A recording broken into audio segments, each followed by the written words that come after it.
Attention BetMGM customers. Have a friend who loves sports as much as you do? Here's a chance for both of you to earn a $50 bonus when they sign up through BetMGM's Refer a Friend program. Just sign into your BetMGM account and click on the Refer a Friend program to send your friend a message inviting them to register a new account in the same state you use BetMGM in. Once your friend signs up and makes a deposit, they'll receive a $50 bonus. And once your friend places a bet with their bonus and the wager is settled, you'll receive a $50 bonus as well. Share the excitement and get a $50 bonus every time you refer a friend to BetMGM. Visit BetMGM.com for terms and conditions. Must be 21 years of age or older to wager. New Jersey only. All promotions are subject to qualification and eligibility requirements. Rewards issued as non-withdrawable site credit. Site credit expires in 30 days. Gambling problem? Call 1-800-GAMBLER.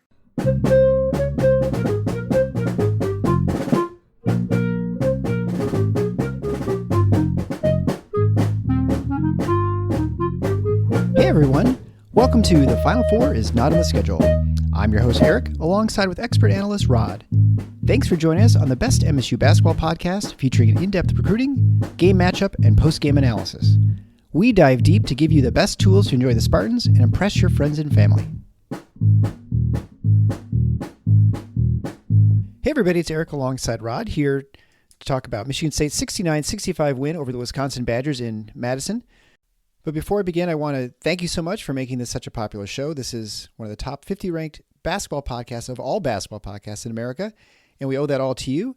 And we like to keep that momentum going, so if you have not yet had the opportunity, please rate, review, and share the show with your friends and other Spartan fans so we can have people better informed for the Spartan games. Well, Michigan State goes into Wisconsin, and last year they managed to pull off a victory in Madison with the absence of Tyler Wahl in large part, I guess a part of that at least. And once again, he's injured and was unable to play in this game. And so in our preview, it looked like he was going to play. Turned out he didn't. And Michigan State had a lot of interesting game, I think. You know, from a free throw percentage, we've talked in the past that they don't get to the line enough because they're a good shooting team. Well, they got there 17 times. And I would say most of those are not ones where they're just at the end of the game, you know, where Wisconsin was finally trying to extend the game. And they had 16 to 17 free throws, but 14 turnovers to just 5 for Wisconsin. The old problem kind of comes to, especially with a large margin like that. The other thing in the game, out-rebounding Wisconsin significantly, 33 to 18. And both teams shot very well from the field. Michigan State shot 53% from 3, 52 for the game. Wisconsin 45% from 2 and 39% from 3. It was much better earlier, and then they sort of cooled off near the end of the second half, which allowed Michigan State to come back, tie the game, and eventually take the lead at the end. Joey Hauser was the leading scorer for Michigan State. He scored 20 points, had 8 rebounds, 6 from the line, 2 for 3 from 3. His shots back after having struggling last game, and in some respects as well as Tyson Walker, 3 for 3 from 3-point range, 1 for 6 from 2. He also had a pair of free throws to finish with 13 points. Both those guys with 36 minutes. And Mady Sissoko played 23 minutes. And surprisingly, this is a game where Jackson Kohler hardly played, only played 4 minutes because Carson Cooper played 12. And I don't know if it was his second or third go. He actually looked pretty good. So I have a lot of stuff to talk about, Rod. I don't know where you want to start. Well, I'm going to start here. To me, and this is something that, you know, the pure analytic approach doesn't necessarily value, but I do. I think most people who watch, play, coach, care about basketball value, and that is, what do you do at winning time? Mm-hmm. What do you do when the chips are down and you need to make plays? Now, I'm not saying, I necessarily go full bore into the clutch player belief system, but I do think it is a sign of good teams that when it matters, you are able to stay focused and go make plays. I don't see how anyone can argue with that, because if it's happening late in a close game, well, a team wins or loses based upon the plays that they make or don't make, right? Michigan State, over the last 8 minutes and 44 seconds of this game, was 8 for 8 from the floor and 6 for 6 at the foul line. That's pretty good. Did not miss a shot. Now, I'm not going to say it was perfect offensive basketball because there were also 3 turnovers during that period. Yeah. But still, 8 for 8 from the floor, 6 for 6 at the line. That has a lot to do with them winning this game, obviously. I also think the defense got better late. Wisconsin, it's an interesting game because Tom Izzo was clearly unhappy with the way Michigan State was handling ball screen defense through a lot of this game. There were a lot of breakdowns. I mean, you could see it. But Wisconsin will do that to you if they're running their stuff effectively, and they were. This is not a great offensive team. Tyler Wahl, no Tyler Wahl. They have not been a great offensive team this year. But tonight, they were really good because they put Michigan State in a bind. They ran their stuff extremely well, I thought. And then when opportunities were there, when they got a mismatch, when they got a blown coverage and had an open shot, they hit them a lot. And guys you don't expect to be hitting them. Carter Gilmore hitting a 3. Crowl, who has struggled, hitting a 3. They had, give them credit. I thought Michigan State got, again, Tyler Wahl, no Tyler Wahl. I think they got arguably Wisconsin's best punch. I really do. And Michigan State stayed in it, was so good offensively down the stretch, and defensively got enough stops to get it done. And again, I don't care about the circumstances with Wahl being out of the game. You go and you win a game at Kohl Center, that's a big win.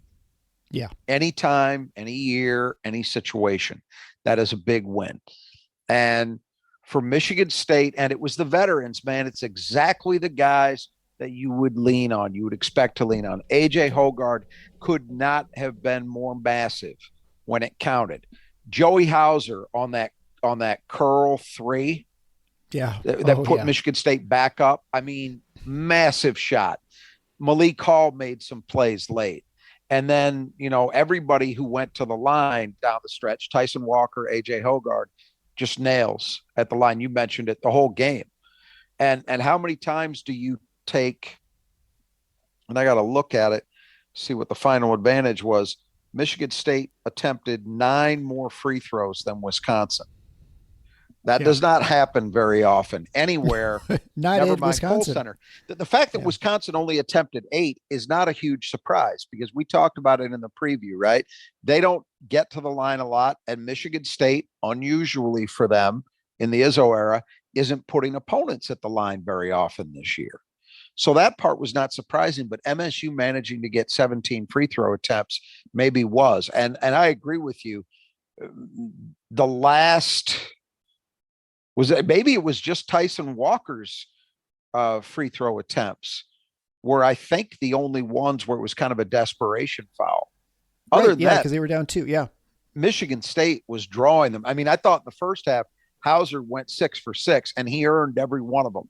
I mean, he was active. I loved his game tonight because you come off a 1 of 7 from 3 against Michigan. And what did he do? He didn't go out there and just decide, I'm going to keep throwing up threes until they fall. He got active and he attacked Wisconsin and he got rewarded for it. Just a huge game from him. And he's generally played pretty well against his home state school. So it's not a shocker that he delivered this kind of game, but still, man, 20-8, that's a big time performance. But yeah, look, there were issues here. It was far from a perfect game, but I think if you're a Michigan State fan and you're not very happy with what you saw tonight, you got to get a reality check because that's a big win. It's a big win anytime you get one at Kohl. And you look at the circumstances for Michigan State, where that puts them now. Admittedly, we're a quarter of the way through the Big Ten season, but 2 road wins already. At Penn State, you can say, I think Penn State's generally a pretty good team this year, but you could say, well, that's not the toughest atmosphere to play in. Okay, I'll buy some of that. Not tonight. Well, yeah, anytime you get a road win, it's huge in the Big Ten. I mean, they're the only cupcake we've pretty much to settle on now is Minnesota at this point. Yeah, And, I agree. And even if you go in there and win, I mean, it's still road win, right? I mean, you have to win this league, you have to protect home court, which Michigan State has not done perfectly. They've already lost once. So you've got to steal a bunch on the road in order to give yourself a chance in this race. And they've done what they need to do so far. I mean, what do you make of Cooper playing so much? I mean, I thought the first turn, it wasn't very good. Do you think it was just I mean, It was Kohler defense. was hardly even into Jackson Kohler looked completely overmatched. Now, Crowl played, I have to believe, one of the best games of his career. I thought he was outstanding because some of those makes were not easy in the post. They really weren't. But yeah, I think that decision was based on defense. Jackson came in for one segment and he looked, he was just having a real problem. And they couldn't afford it defensively. They couldn't afford to have that going on. So I was supportive of it. And I actually think, Cooper didn't do anything spectacularly, but couple blocks, couple rebounds. And I think you said at the outset, he got better. His last stint was actually his best. And I think it's something to build on for Carson Cooper. Look, his problem tonight against Crowl is Crowl has, I think Crowl, I want to say Crowl redshirted. So he's either in his third year or his fourth year in that program. And he's not the strongest guy you're going to see, but he's certainly stronger than Carson Cooper right now. Oh, yeah, undoubtedly. That's where he had an advantage. He was able to use his strength to get to, even though Carson stayed long, didn't, and largely played it correctly. He's not strong enough yet to really force Crowl into being in spots on the floor he doesn't want to be in. Crowl was getting to where he needed to get to. So that was a negative from that perspective, but there's nothing Carson can do about that. That's going to come when he gets stronger. Then you're going to really see the things he does have, which is his length and his footwork, are going to play big dividends for him. Yeah. I mean, I was not unhappy with him tonight. I think Madi, he had struggles too, in the sense that I thought he played reasonably okay defense against Crowl, but Crowl was still hitting a lot of those tough shots. But you look at the other things Madi did, he gave them a little bit of an offensive contribution on some slips to the rim. And he had double-digit rebounds. And I thought he was on a night where MSU really struggled in their ball screen defense. He was by far, no surprise, the best option Michigan State had at his position in terms of at least giving them a chance. I thought on a night where a lot of guys struggled, I thought he was still reasonably good. Yeah, no, I don't think there's any question about that. And I don't know if we could just finally put to bed the fact that, Madi can't rebound. He was really great defensively rebounding, I thought. I mean, it's not like Wisconsin only had 3 offensive rebounds anyway, and they're not a good offensive rebounding team, but he was solid in there.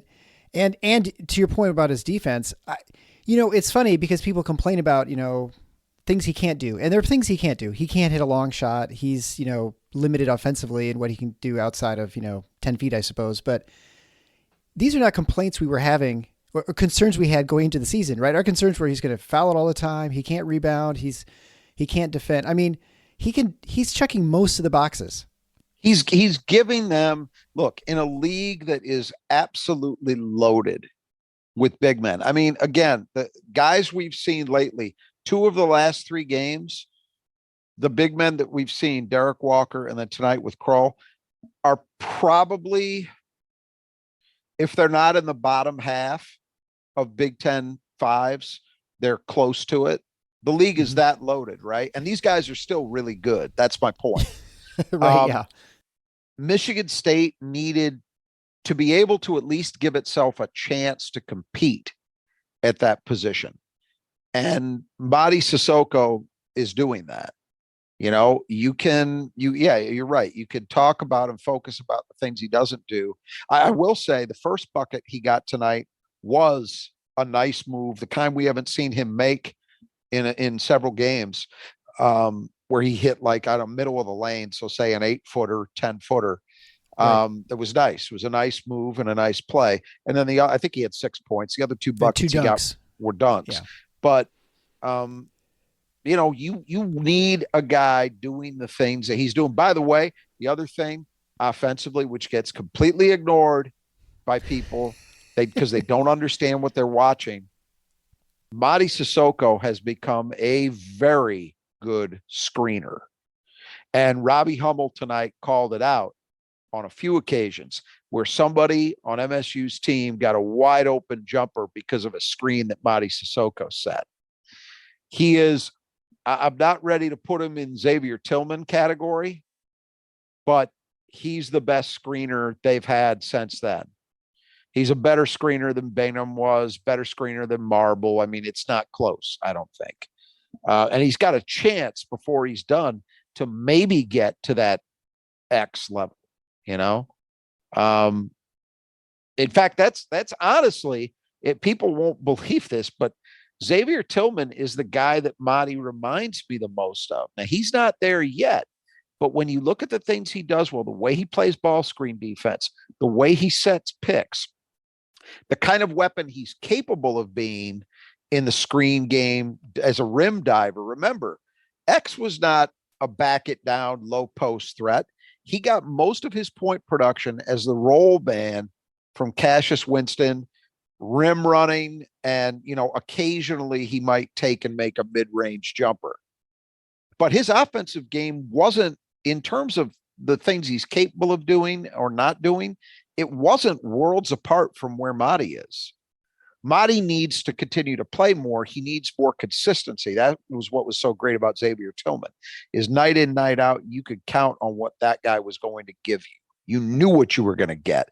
With Mady, there's obviously more inconsistency, more spottiness, but I don't rule out, especially if he decides to take a COVID year and he plays another 2 years after this, I don't rule out that by the time he's a senior, he could get to that kind of consistency. Nobody should. Because look at the stride, you mentioned it. Look at the strides he's made from where he was a year ago. Yeah, it's not even close to the same player, not the same stratosphere. Right. And it is easy to forget. He's played 16 games basically, right? At this point. Right. And so he continues to get better. And yeah, he has games like you mentioned, inconsistency, but I would say he certainly has a good attitude about learning and understanding what he's not doing well and trying to improve upon that. I think there's no question about that. And he's going to work hard, and he has the athletic ability to pull those things off. I'm always impressed with his screening because I feel like he's twice as big as he is because people just can't get around him. I don't know if he's just kind of lanky or just long arms. He's a long guy, very long. He's not huge, he's maybe 6'9", but yeah, I agree. He is becoming a really good screener. I'll tell you something else that I liked, and I don't know what the particulars were. It had something to do with defensive assignment that there was confusion, but there was a huddle later in the game in the second half where Mady went ballistic in the huddle, and Hogard was calming him down. I liked everything I saw about it. And Izzo didn't step in. Izzo wasn't going at him. So it clearly wasn't a situation where Izzo was trying to hold him to task. I'd be curious to know what he was upset about. But what I liked about it was Mady seems like such a happy-go-lucky guy, right? That's the thing you love about him personally. Not that I've never questioned that he cares, but I've never seen him express himself the way he was then. And to me, that is a difference that could matter. I also like the fact that AJ Hogard was calming him down. That's something that your point guard has. That's something that your point guard has to do. It's part of the job. You got to take ownership. But I'm encouraged by the fact that Mady was that passionate in that moment, whatever the situation was that caused it, to react that way. That's a big, big deal. Yeah, he's a fiery competitor. I think there's any question. Oh yeah, I've never questioned he cares, but you haven't seen that from him, and that's right. When look, Michigan State huddles, man, and as fans, we only see small parts of it. But even the bits that we see, they're legendary. I mean, guys just, Antonio Smith just ready to drive people through a wall in the national, in the Elite Eight game against Kentucky in '99 when they got off to a horrible start.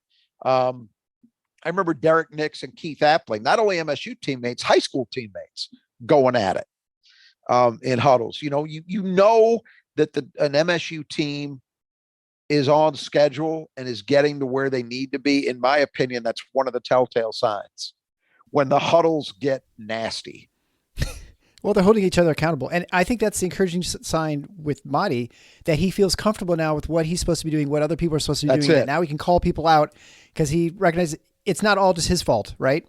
Yeah, that's exactly what I mean. And whether he's right or wrong, again, I don't even know specifically, because the play right before that stoppage, it didn't look to me. It was one where Hepburn hit like a shot from just inside the arc against Hogard that was reasonably well challenged.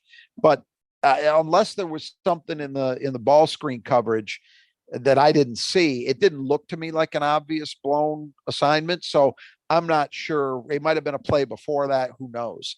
But whatever it was, you're right. Madi felt confident enough. And, Izzo's talked about it a million times. He wants guys to go back at him or assert themselves. Now they better be right, but he wants that. He encourages that. I think that's when he feels like he's got a real team.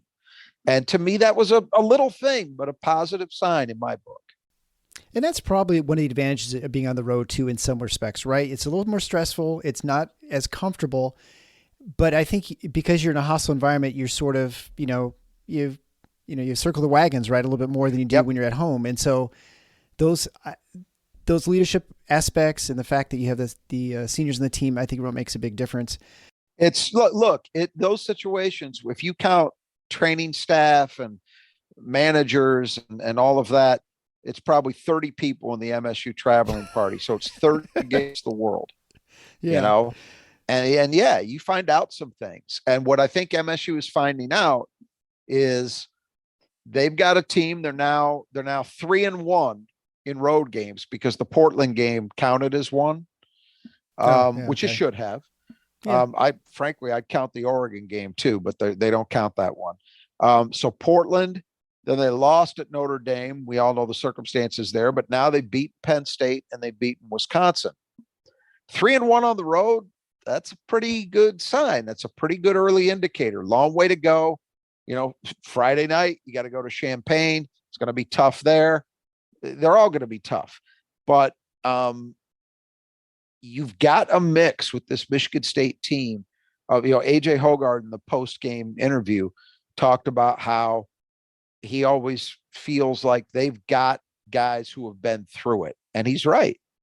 They haven't always been through positive results in these situations over the last 2 years, but they've been through it. They all know what's involved. All the veterans know what's involved with being in a Big Ten road environment.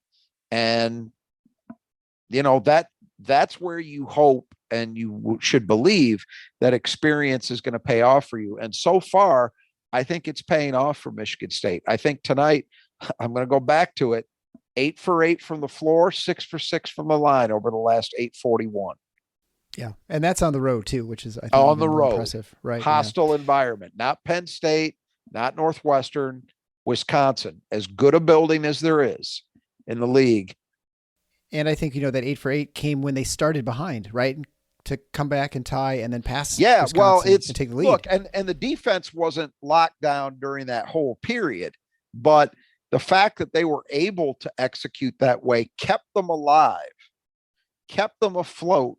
And then finally, over those last 4 minutes or so, you saw Michigan State make just enough good defensive plays. I really think during that stretch, it wasn't just, Wisconsin had open shots and they missed them. I thought Michigan State played pretty good defense. The one thing that helped was there was a possession. I'd have to go back and look at the play-by-play. Which I actually did have open. So let me see if I still have it. There was a possession late where Chucky Hepburn tossed up a really questionable three. Oh, And yeah. let me see That where was that contested came too. with It wasn't 28 open. seconds. So that was Wisconsin down 2. That was a big possession. And that's the one where I felt like now look, Michigan State guarded it well. He took a contested bad shot. They didn't break down, but that was the one possession where I thought, hey, Wisconsin helped about. Because Chucky Hepburn made an uncharacteristically bad decision to take a forced 3 when they didn't need it. And that was really the ball game because Michigan State gets a rebound, gets fouled, and from there, it's ball over. game. The other thing about pulling this off in that kind of environment, keep in mind, the biggest lead in this game either team had was 6, and it was MSU really early. Other than that, there were a couple of segments, not many more than that, in the second half where Wisconsin had a 5-point lead.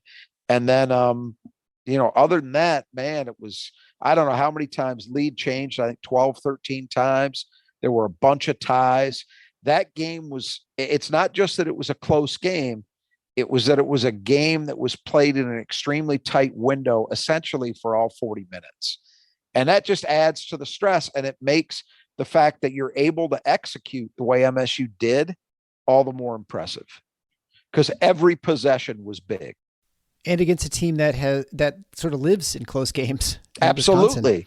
What were they? 6-2 coming into tonight, games decided by 5 or less. So now 6-3. There you go. One interesting thing I thought with the game is Michigan State had 10 assists, which is not a lot on 23 made baskets. Yeah, so that's unusual. Less than 50%.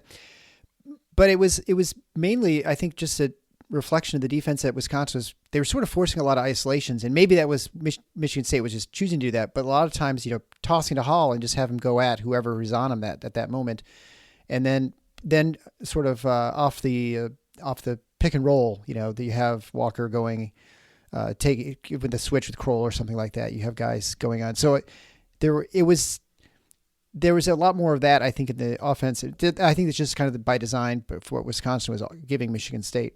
It was a lot. Yeah. Michigan State, Wisconsin was trying to take the 3 away. And they did a credible job in terms of limiting attempts. Michigan State shot extremely well, but they didn't give up many attempts. Michigan State probably wants to take a few more 3s than they got in this game. So Wisconsin was trying to take that away. What it left for MSU was a lot more post play than we typically see, right? I mean, Hall, Hauser, those guys were backing people down. There was a lot of that. And then there was some one-on-one stuff, for good and for bad. I mean, Jaden Akins had the most spectacular play of the night and also one of the worst turnovers, both in one-on-one plays. The good one, I mean, I think everybody thought he was going to throw it down and he just kind of dropped it through the net. But that's a play nobody else on that court can make. And it was a one-on-one play. There's no assist there. But it's the right play because he had a guy he thought he could take, and then he did.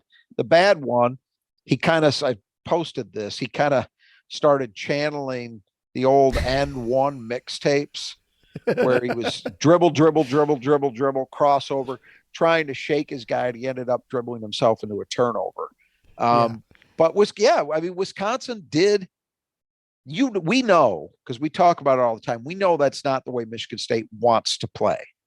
They want to play a game where they're able to move the ball, generate good open looks by virtue of doing that, forcing your defense into collapsing, committing more than one guy to the ball, and then you can swing it to an open man. For the most part, Wisconsin did not let Michigan State do that. The one guy who was able to do any of that stuff was, of course, AJ Hogard, who had 8 assists, and they were nice ones. Those were not, he happened to make the pass that led to a made shot variety. Those were real. That was playmaking.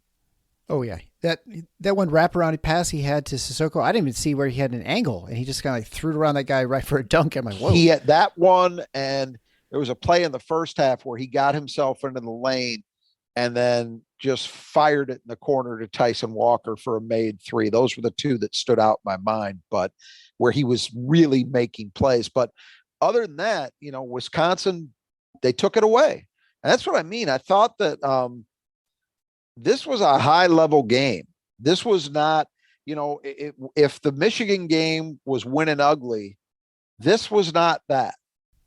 This was offensively for sure a very well played game by both teams, even with the MSU turnovers. I mean, shot making, guys going out, making plays for themselves, occasionally for other people, both teams running their stuff and getting looks out of it. You saw it. It was a really, really fun game to watch if you didn't care about the result. Stress, yeah. Well, it was probably the first time since 1997 that Brad Davison was on the floor. So it was kind of interesting watching Wisconsin there. I think it's been the last 11 meetings he's been there. So it was kind of unusual watching Wisconsin without him on the floor. Yeah, not missed. But I'll tell you, the guy who's kind of stepping into his role, we talked about him in the pregame, Connor Essegian, a freshman, kind of a semi-lightly recruited freshman from Indiana. Boy, that guy's going to be a pain in the ass. Yeah, I said that about Davison when he started there. This kid's a little different. He's a better shooter. Oh yeah, and as best as I can tell, he's not out there tripping people. But yeah, he's going to be a problem because he knows how to play. I mean, I've watched him this year. I knew he was good. He's scoring 10 points a game off the bench, so you knew he was a problem. But man, that's a good basketball player, and you would expect that he will continue to get better, which is scary because he's already pretty good. Well, why don't we step away for just a moment, and we'll be right back with the keys to the game. 2022 has been a busy year at Blue Wire. With over 40 basketball shows, the network has everyone covered from national to team-specific NBA pods. To wrap up 2022, Blue Wire has curated Blue Wire Buckets, an end-of-year playlist that features our top podcasters' top NBA interviews with some of the biggest names in basketball covered, including star players, decision-making executives, and more. Specifically, we've got Klay Thompson, Tyrese Halliburton, Jeremy Lin, D'Angelo Russell, Blazers GM Joe Cronin, Duncan Robinson, and more. Listen and follow Blue Wire Buckets on Apple, Spotify, and wherever you get your podcasts. All right, so the keys to the game, number one was defending the arc. Well, I don't know. Wisconsin put up 23. I guess ultimately they ended up with not a fantastic percentage. I mean, 39% is very good, but they were shooting 50% for a while there. I think they hit the first couple in the second half, and then they just went ice cold. So I don't know. I mean, I think okay for Michigan State. Yeah. Okay is a good conclusion, I think. But here's what I liked, and let me check to make sure I've got this right. Yeah. I said at the half, I posted at the half about this, that I thought Michigan State didn't play it the way they needed to in the first half. They were sending a lot of help in terms of dig downs, or even not even a dig, just a straight double on in the post. Yep. And I thought Wisconsin really hurt them with that. In the second half, I thought they played it differently. Now, what that meant was you had Crowl able to work largely one-on-one, and he had a big half because of it. But you know what? I'll take that. It's the old Purdue strategy that we see Michigan State employ. You trade twos for threes. Now you look at Wisconsin shooting. It's not that they were horrible in the second half, but in the first half, they were 4 for 10 from three. In the second half, 5 for 13. Not a huge difference, about a percentage and a half, but in a close game, maybe just enough.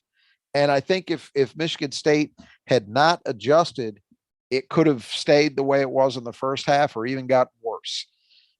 So I do credit that little bit of improvement with a change in approach. And did it cost them in the post? Sure. But I think you live with that. You have to. Big Ten teams, at least the good ones, and there are many of those this year that are at least good, you can't take everything away. I think sometimes fans think that. Right. That, a good performance is you take everything away. Well, that's fantasy land. It doesn't work that way. In the second half, I think Michigan State opted to live with Crowl doing damage in the post. And they did enough that it worked. Yeah. I think he had 4 in the first half, and I think he had 15 in the second. He did. Yeah. It was a huge half. And look, he earned it. Some of them were easy baskets, but a lot of them weren't. A lot of them, he really had to work to get himself to the spot he wanted to. And then he still made it over, reasonably decent defense in the post. Yeah. Most of the time with post defense, it's about what happens before the shot. It's, did you deny the guy getting to the spot on the floor he wanted to get to? Did you force him to shoot with it on the side, shoot over the shoulder he doesn't want to go over? Things like that. And I thought Michigan State did what they could. It was a tough challenge, tough night. But they got the win. So strategically it worked out because I think they did just enough to hold down the 3-point shooting production. Yep. I think for defending the arc is maybe B minus, but just enough, like you said. That's a good shooting team, and they were slightly better than their seasonal average, but they were also hitting. I mean, they had guys, well, Ilver hit one. He's 27%. You don't expect that. Carter Gilmore hits one. You don't expect those guys to be hitting threes, Chucky Hepburn, who has been massive for them, MSU held him to 2 for 6. Yeah. So good performance there. Was really the guys you don't expect who hurt Michigan State. And again, that's a strategic choice. In both of those instances, Michigan State was, Hauser he wasn't digging down as aggressively, but when those guys were on the floor, he was a little more willing, even in the second half, to help off them. And he gave up one. I think that was the one that Gilmore hit, was in the second half. But if Gilmore wants to rise up and take a 3, I'm going to let him. That's a better result for me than a lot of other things, a lot of other shot opportunities that they could get. So sometimes you just kind of tip your cap to, all right. Yeah. You had a guy who shouldn't be making a shot, make a shot. It's like Hogarth hitting one, right? I mean, maybe right, at some point when he's shooting 35, then people are going to have to be on him. But right now it's the best option that you have out there. From an MSU perspective, you celebrate those times when he hits a 3, but you're right. For the defense, I think you say, well, we can live with that. If he's going to go out and try and beat us from the 3-point line, so be it. We will happily take that. And on the flip side, for the second key to the game is for Michigan State to hit their threes, and they did that. They didn't shoot a ton of them. I mean, 13, but 7 of 13, so over 50%. No air balls today. No, like the last game. No, even the misses were right there. They were good ones. Yeah. Yeah. I mean, Akins had a couple go, or maybe one. I'm not sure, 1 or 2. Yeah. Both of his misses went in and out. Hauser, I mentioned, had a shot early that could have pushed the lead to 9 from the corner. Was not a bad 3, not a bad attempt. Yeah. I mean, there weren't, maybe it was Pierre Brooks actually, now that I'm thinking about it, but there weren't those bad misses. I would agree with that. Michigan State was much more dialed in than they were against Michigan, which again, I think speaks to what we talked about in the aftermath of that Michigan game, that, I would be inclined to attribute that to a team being a little too emotional, a little too jacked up. That can happen. Yep. And I think today you saw a team that was a little more grounded, let's say. Yeah, right. For whatever reason. And you'd have liked to have seen Michigan State get more shots up from 3, but you know what? 7 made threes is a decent number. Figuring that Wisconsin was probably looking at this game exactly the same way Michigan State was, which was, we can't let this team take a bunch of threes, So you give them credit for holding the attempts down, but Michigan State was dialed in. They hit the ones they had. They got enough. Had opportunities to. Yep. So number 3 key to the game was turnovers. And this is not a hemorrhaging of turnovers for 14 for Michigan State, but at a slower pace game with not quite as many possessions. 14 is quite a bit, especially with a margin of 9.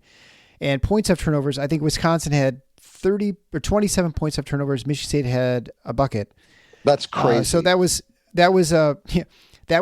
a significant difference, because I felt like a number of the turnovers for Wisconsin were like first 3 minutes of the game. They had a couple, like, it was sort of a sloppy sort of game back and forth. Both teams are turning the ball over back and forth. Agreed. 11 more field goal attempts and 11 field goal attempts extra for Wisconsin than Michigan State in this game, with a no offensive rebounding difference.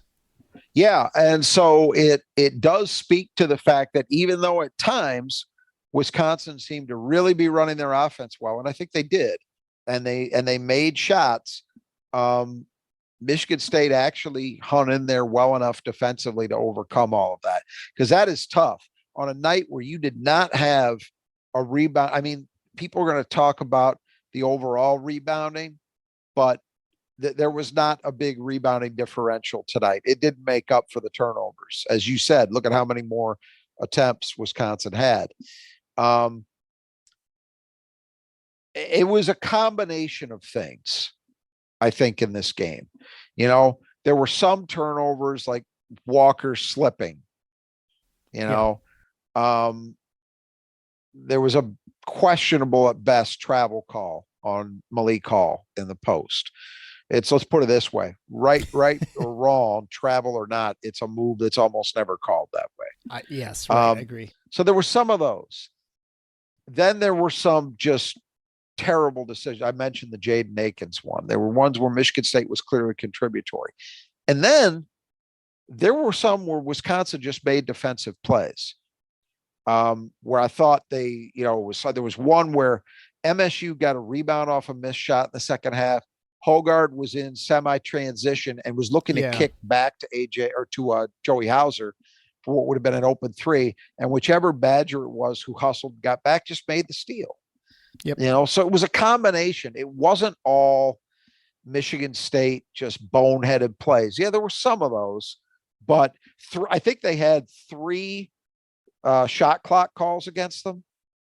So give Wisconsin credit for those too. Sure. I mean, Wisconsin played good defense on those possessions. So it wasn't like somebody just throwing the ball wildly out of bounds. It wasn't a bevy of those. What makes the points off turnover stat so strange in this game is, even despite that, it wasn't like there were a bunch of pick sixes. No, it must be all the turnovers just happened to be those possessions where they scored. They executed off almost every one of them, it seemed. Yeah, I mean, there weren't any fast breaks at all. 27 points off 14 turnovers. You're right at 2 points per turnover. So you really are scoring at almost 100% clip. I wouldn't even think that you scoring after a shot clock violation counts as points off a turnover, but I guess I don't. Yeah, it's a weird stat. It didn't mean what it often means in a game where we see Michigan State with big turnover numbers and the other team with big points off turnover numbers, and you look at it and say, well, they got a lot of those in the open court against not much defense because it enabled them to get out in transition. Not this game at all, which in one way, as I say, makes it even more impressive that Wisconsin was that dialed in every time they got a chance. But in the other, it wasn't damaging in the way you usually expect it to be. So the number 4 key was fouling, and Michigan State did a great job here. They only picked up 12 personal fouls in the entire game to Wisconsin's 18. That's fantastic. Yeah, I mean they did a great job without and playing tight defense. It wasn't like they were backing off a lot or anything like that. Aside from Mahdi, who ended up with 4, and he had he had a moving screen and he had that one over the back, but otherwise it was a pretty clean game by everybody. How much activity was there in the post? Yeah, and Michigan State didn't get themselves a bunch of cheap ones by just banging in the post. Look, I think you can make a pretty good argument that the free throw line is, in a game that close, the free throw line was the difference. A 9 free throw attempt advantage, and then MSU cashes in on 16 of the 17 they got. So they had I think a 10 free throw advantage in terms of made free throws. that overcame a lot of what happened with the turnover differential right there. So very impressive stuff, and hard to do with that building. That is a hard trick to turn. So credit to Michigan State. Really did a nice job. They overcame Wisconsin's free throw defense, which is one of the best in the country. So I forgot about that. You're right. They're going to ruin their free throw defense, which is like their teams are shooting like 63% or something like that. Yeah, weren't they? some absurd number. Yeah, no, 65, you're absolutely right. But that was just huge for Michigan State. You know, the other thing that's huge, and Robbie Hummel was talking about the late game situation. You know, Michigan State is able to put that small ball lineup on the floor where the worst option you've got is Jaden Akins at 75%. That's your worst option. I mean, AJ Hoggard, my God, he's got to be up in the mid to high 90s now, or 80s, I mean, from the line. He's, I think, 88%. Yeah, I think they said he's third in the league.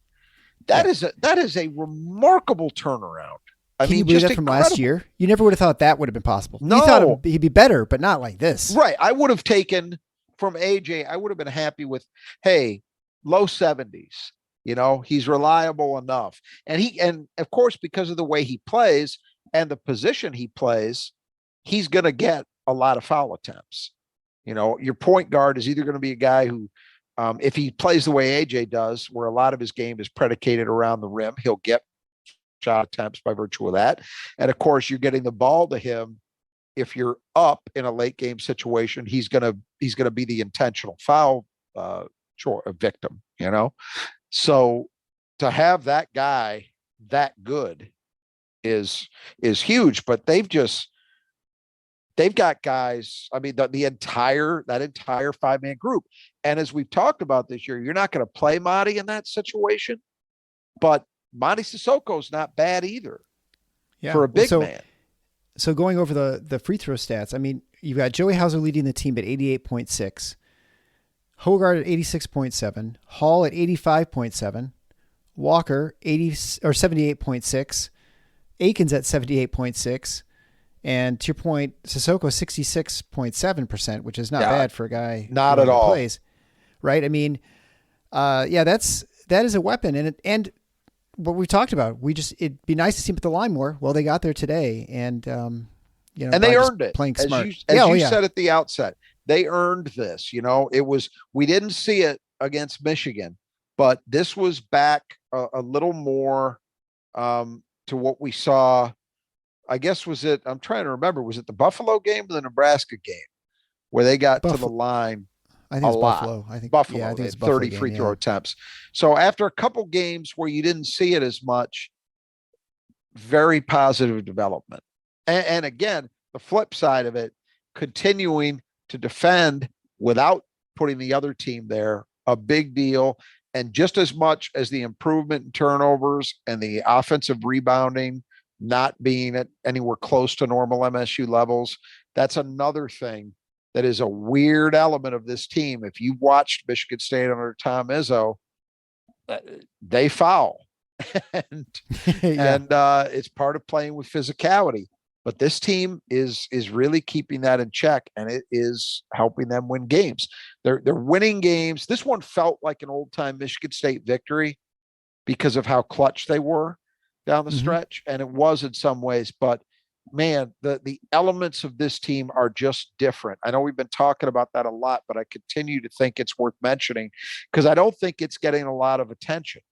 Like even broadcasters are not occasionally. I think Robbie Hummel made a comment tonight about how they've been better with turnovers this year, but that's about as much as you'll get. Typically, they're not really drilling down. We're far enough into this season that I think you can conclude, okay, they're playing differently. Yeah. You know, because it fits this team. Without a doubt. So much for the Tom Izzo being stubborn and he never adjusts things, huh?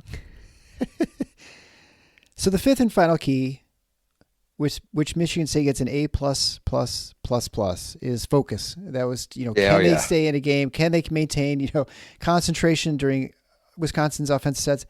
And yeah, I mean, Wisconsin shot really well, but I don't think I thought the defense was still pretty good, all things considered. And it wasn't like they're huge lapses. They didn't have like 6 turnover possessions in a row. They had a couple with like 2 or 3, but they were able to right the ship. And that's, I think, it's just a testament to the veteran leadership they have on this team and just the calmness that a guy like Hauser and Hall and Hogard and Walker bring to this team. I mean, they just don't get rattled. I will say A+ for the final 4 minutes ish. I can't give them that for the game because Wisconsin did exploit them at times a lot defensively. We said Michigan State struggled at times in ball screen defense, especially, and it was just, it was Wisconsin.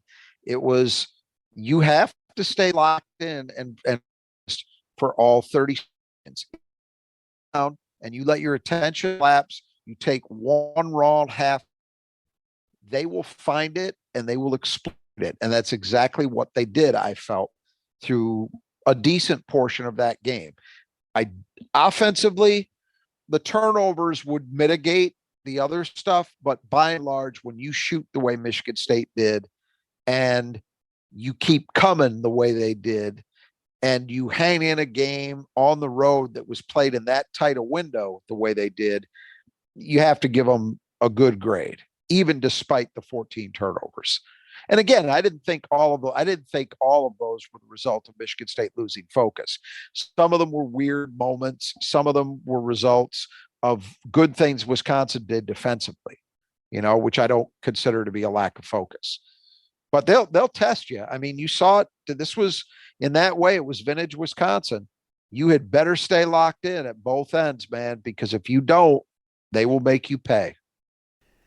I'm just part of the great inflation problem here, obviously, in this country. So let's talk about. Well, for the last 4 minutes or so, I agree with you. Yeah, well, and I would say they did hit all their free throws, which I think was huge, and that is testament true. Also to their focus too, right? Absolutely. So things we didn't have as keys to the game, but I thought were key in this game. One was rebounding. Yes, yeah. Wisconsin is a terrible offensive rebounding team. They offensive rebounded only 10% of their misses, which is fantastic for people. Right, for people just who aren't really used to the rebounding percentage stats. That is a massive win. Now Wisconsin doesn't emphasize offensive rebounding, and Michigan State's been pretty good on the defensive side. So it's not a total shocker. They do a nice job, but that is a remarkably good number. Now, Michigan State didn't do a great job on the boards. They were just under 20% for offensive rebounding rate, but Wisconsin is a very good defensive rebounding team. So that was actually okay. I mean, it's not, again, you hope to get a little bit more there, but you didn't lose anything there, which is, I think reflected in the final score of the game. But also 33-18. I mean, as far as the numbers, you knew that you weren't going to get a big offensive rebounding performance. I mean, this Michigan State team, this Wisconsin team, it just was not in the cards. But I think the fact that MSU did the job, and again, you would expect them to do a good job on the defensive glass, but they were better than good. And that made a difference, on a night where you had all the turnovers, you couldn't afford to let down, and they didn't. Yeah, exactly. And finally, the other thing we talk about oftentimes is transition. We did not expect much transition in a game against Wisconsin, the team that crashes the boards defensively. They don't really give you much opportunity they don't turn the ball over. But I thought Michigan State was able to effectively move the ball quite a bit, especially in the first half a little bit more. They pushed the tempo. I mean, it seemed like it was going to be a pretty high-scoring game at some point early in the game. And I thought they got to their spots a little bit earlier, which helped them offensively. Again, more in the first half than the second half, where Wisconsin really just seemed to clamp down a little bit more on the transition. But I thought they got some stuff done, which is, I think, impressive. Even though the broadcasters are talking about how Michigan State, is a slow-moving team, and I think that has been largely a product of just personnel. And I mean, but maybe it's because I don't think it's a change in emphasis as far as their offense. It doesn't feel like their offense is trying to run differently. Yeah, fast break points, which again, I'm going to say it every time we talk about it, probably from now till doomsday. 7-0 Michigan State. So not a lot, but they can give up any to Wisconsin. But I think that doesn't entirely capture the secondary break. I agree with you. I think Michigan State, look, this team, and again, we talk about how they're not a normal MSU team in almost any way. This is not a team that is built, I think, to be great in transition. That's going to change, I think, starting next year. I think you're going to see with different personnel in some spots, you're going to see a return to that. But for this team, I love what Malik Hall has given them. Malik Hall is not a standard issue MSU wing in transition, right? Tyson Walker is not a standard issue MSU wing in transition. He does, give you that 3-point shooting option on the break, but he's not. Everybody listening to this knows what I'm talking about, I suspect, when we talk about the traditional MSU transition wings. You're talking about, you go back to Morris Peterson and Charlie Bell and Jason Richardson, and then, guys like Darrell Summers and Shannon Brown, and, on and on and on. We've seen them over time. And this team doesn't really, the one guy who sort of fits that mold is Jaden Akins. He's the only one who looks kind of like a traditional Michigan State wing in the transition game. But all that said, I do think since they've gotten everybody back, so Big Ten play basically, I think they are showing at least some signs of being better there than they were. And I would say, I would say too with Hauser. He showed a little bit of that trailing and and ability to hit the long three and stuff. And so that's something we kind of expected to happen, but teams have been very good and conscious of stopping that. But maybe to your point, now that Hall's out there too, they have to collapse in a little bit more than they were before. And now maybe some more opportunities for Hauser that he didn't have. He's definitely a weapon as the trail 3 guy. And Michigan State is always looking for him in those situations. And man, if you get him that kind of look that you can get sometimes in those situations where he's just wide open and is just in the flow, no hesitation, that can be a very powerful thing for MSU. So I think that's pretty much it for the game. It's Michigan State is now tied for first at 4-1 with Purdue. They have, as you mentioned before, they have 2 road wins now in the Big Ten. They're heading to Illinois on Friday night, an Illinois team that is, there's some problems. I'm watching them. I'm watching them as we're recording it, and they're up double digits in Lincoln. They're up 13 with about 7 to play. So I'm assuming they're going to close this out and get their second straight win. They beat Wisconsin at home over the weekend to get their first win. But look, you got this one. So if you don't get the game in Champaign as MSU, it's not a disaster. But right. Man, you'd like to think you got a chance because that team has been all over the map in terms of how they've played. I'm still not convinced that one home court victory against Wisconsin without Wahl and, going into Lincoln proves that you've solved all your problems. It will be a big test, and we're going to get into this a lot more, obviously, as we talk about that game. But just to kind of hit the early foreshadowing on this, you are talking about as stark a difference in terms of guard play, experience, all of those elements as you could hope to see. Illinois, even with Sky Clark leaving, it's young guards against Michigan State's veterans. And I think that alone gives you a fighting chance in, look, what's been historically a very tough building to win in for Michigan State, over the course of the, 40 plus years I've been paying attention. That's a tough building to win in, just like Cole, just like Mackey. It's in that category.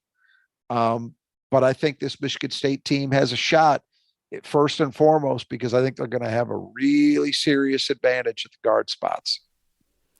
Well, after injuries to Malik Hall and Jaden Akins and Michigan State, struggling in some respects to a 5-4 start in the non-conference. They've now run off 7 in a row. They're now 12-4.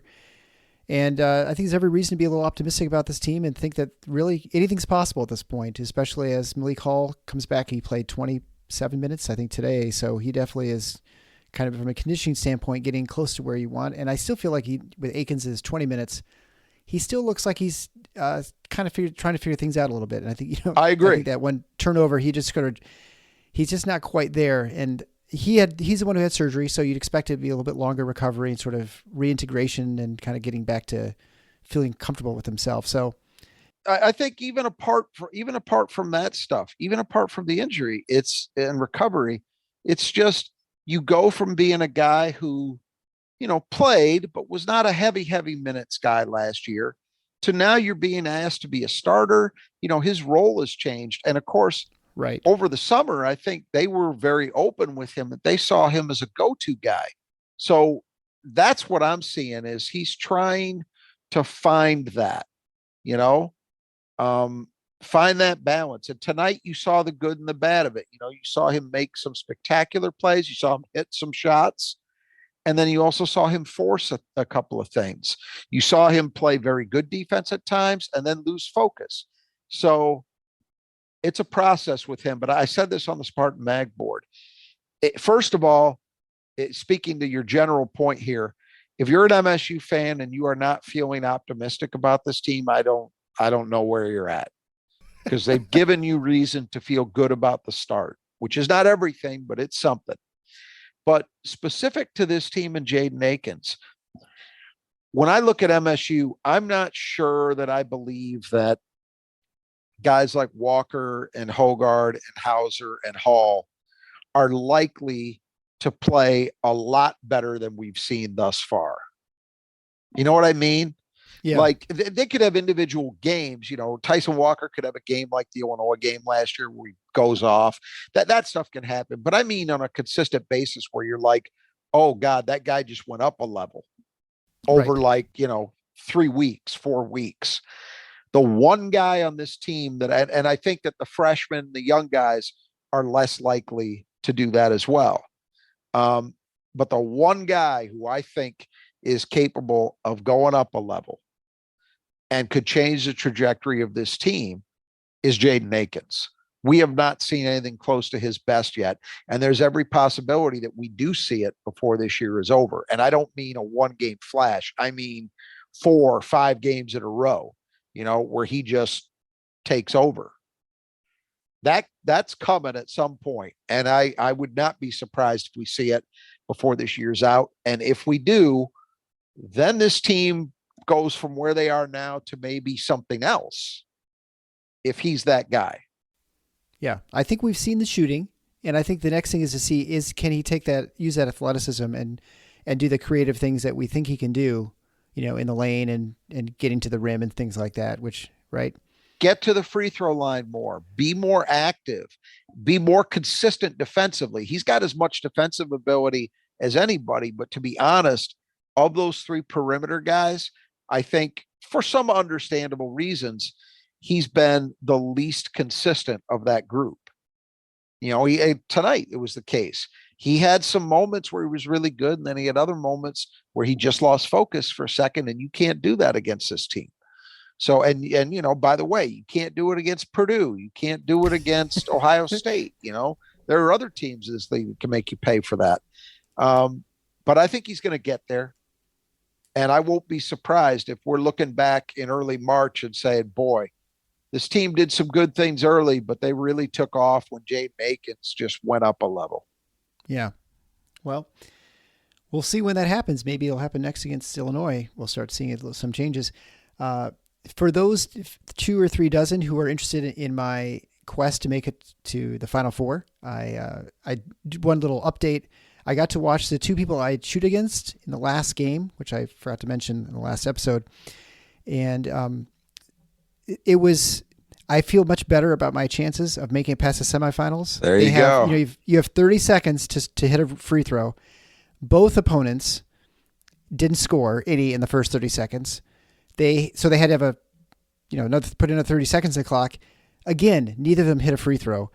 And when I say they didn't hit free throws, they were not even hitting net. I mean, like they were so short on these attempts. They weren't even like remotely close, like even the same zip code. They made Steven Izzo look like a sharpshooter, from the line. And then they had to put another 30 seconds on, and then I think they hit a couple each. So I'm feeling better about my chances. I have been practicing. I've been in the gym, although it's really sad that it's really a testament how you're aging when just shooting free throws at the gym. You get kind of tired, and so maybe that's something I shouldn't admit. My legs are like tired from just shooting free throws. You're doing the right thing. I have a friend of mine who, this would have been, well, a little over 5 years ago now. She's a musician, very important band in Los Angeles for a long time. And she was selected to throw the first pitch out at a Dodger game. And Dodgers are really good, of course. It was a sellout, and it's your hometown and all of that. So she had one of those pitchback things. Oh, yeah. Uh-huh. Yeah. And she spent and this is a woman who was in her 60s when she did this. So she spent, though, I went over there the night before, and she had been working out doing this for a few weeks. She lived in mortal fear of one of those horrible, embarrassing moments. She just wanted to get it to the plate. Not even worried about a strike, just get it to the plate. And she worked her butt off to get it straight and delivered in the moment. She got it to the plate, no debacle.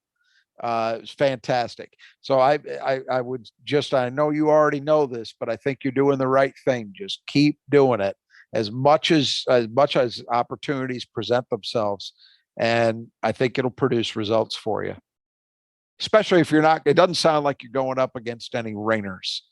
You're not going up against anybody that was all conference in high school. No, I don't think those guys even all preschool. Those guys are pretty bad.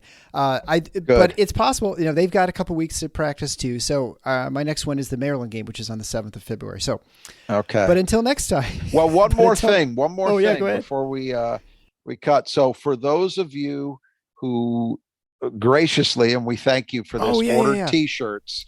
I have good news. They hit the mail today, January 10th.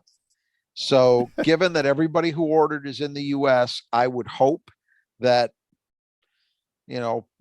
within the next week, and hopefully sooner than that, you will see them. They all went out first class. If it gets much beyond a week, I don't know, Eric, did they email you for the orders? They can email me. They can email Eric at tffinots.com, and we'll just try and figure things out if there's any sort of issue. Do that. If we get, let's take it easy on me primarily. If we get to the end of next week, and so what would that be? The 20th, I think. Sure. And you haven't seen your order show up, please send an email to Eric. We do have the ability to track it, and we can find out what's going on. But hopefully you're all going to be seeing those in your mailbox over the next few days. And again, we thank you so much for the support. We got more orders than I expected, and we're going to do it again. I'm biased, but I think they look great. I'm looking at one of them right now. It's a very nice MSU dark green, and with the logo that we put out there, I think it's a high quality t-shirt. I think it's a nice looking garment. So I'm pretty happy with them. And again, thanks to everybody who ordered. You should be seeing it soon. Yeah. Thanks so much. I'm really looking forward to mine. And I would, if once you get your shirt, wherever you live, because most of you actually don't live in Michigan. I mean, that's true. I'd say about 75, 80% of the orders were from outside Michigan. Yeah, it's so cool. So wherever you are, if you got some cool place like, or you're traveling somewhere, send us some pictures of you wherever you are. We'd love to post them on our website and on Twitter, whatever. That's the fun thing about being a Spartan fan, right? You can be anywhere in the world and still be a Spartan fan. So if you want to support the show, obviously other ways, you can go to the tffinots.com/support. There you can do one-time or recurring gifts. But until next time. One more quick thing. as a teaser. I'm not sure when this episode's going to run. I don't think it's going to be the next episode to run, but I think you referenced on Twitter, right? That we're going to be doing an interview with another member of MSU's 2023 class, Garrick Norman. We're actually going to be talking to him this week. Again, we probably won't run it just because of the number of games that we've got in this period. We want to make sure that it gets the attention from people that it should, and it doesn't get lost in the middle of previews and post games, but it'll run soon. And we're very excited to be doing that, just as we have been with all our interviews. And we've got commitments from some very big Michigan State basketball associated names for the future as well. So we're going to continue to give you more of that kind of thing. We'll leave it at that. Yeah. And it's been a lot of fun for us to do all these things, these extra things. And I know I keep getting kind notes from people saying that they appreciate them too. So I'm glad. Keep listening, keep sharing the show. Make sure you subscribe. And I hope you have as much fun listening to them as we do having them. Okay. So now my third attempt. I think it's time to close the show. You're clear. Until next time, the Final Four is on the schedule. Go Green.